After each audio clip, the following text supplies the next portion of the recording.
السلام علیکم ورحمۃ اللہ وبرکاتہ۔ امید کرتا ہوں کہ آپ خیریت سے ہوں گے۔ میں ہوں محمد طیب قاسمی اور آپ دیکھ رہے ہیں طیب قاسمی آفیشیل یوٹیوب چینل۔ یتی نرسنگھانند کا دارالعلوم دیوبند مشن۔ یتی نرسنگھانند کو کون ہے جو نہیں جانتا؟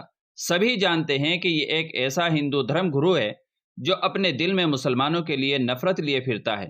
کہنے کو تو یتی نرسنگھانند مسلمانوں سے نہیں، اسلام مذہب سے نفرت کا اظہار کرتا ہے کہ اس کا کہنا ہے کہ اسلام کو وہ دنیا بھر سے ختم کر دے گا۔ لیکن کیا ہی بیتوقع بیان ہے۔ اسلام سے نفرت کا مطلب ہی مسلمانوں سے نفرت ہے۔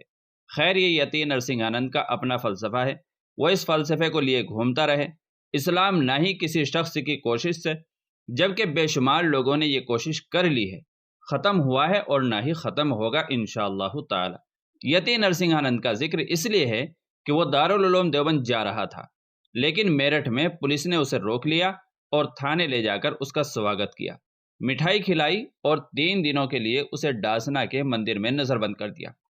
پولیس کے ذریعے سواگت اور مٹھائی کھلانے کا مطلب یہ ہے کہ خاکی وردی پوشوں نے اپنے دھرم گرو کے احترام میں کوئی کسر نہیں چھوڑی۔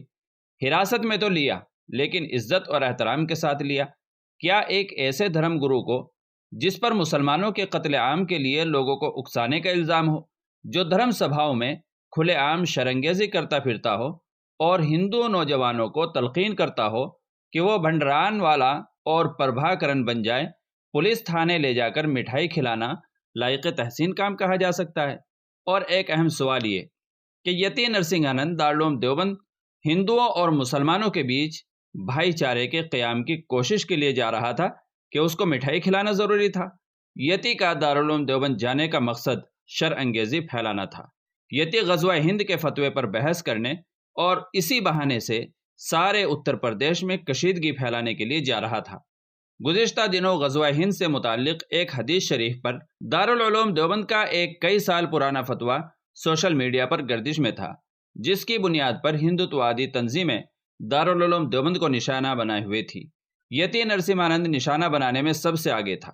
یتی نے اتر پردیش کے وزیر اعلیٰ یوگی آدتیہ ناتھ کو یہ انتباہ دیا تھا کہ 1 مہینے میں دارالعلوم دیوبند پر بلڈوزر چلا دیا جائے، بصورت دیگر ہندو خود جا کر دارالعلوم دیوبند کو منہدم کر دیں گے۔ یہ ایک انتہائی زہریلا بیان تھا، یہ حد سے بڑی ہوئی شرانگیزی تھی۔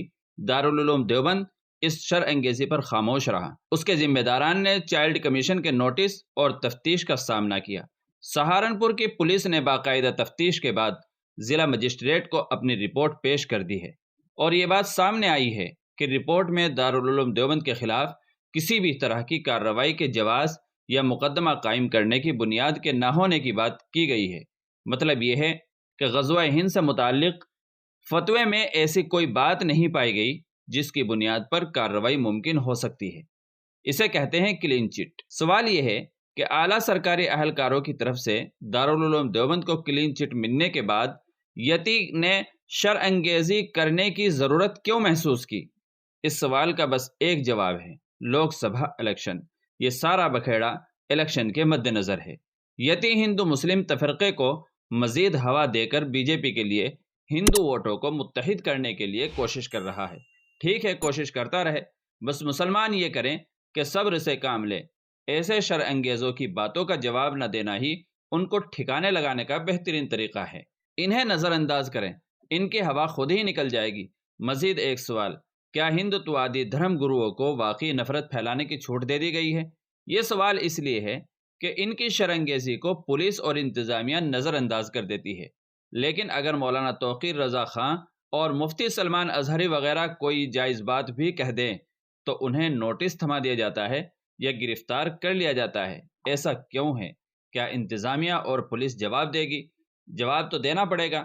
آپ نہیں دو گے تو پورے ملک کے ذہن کے اندر اس بات کا جواب موجود ہے۔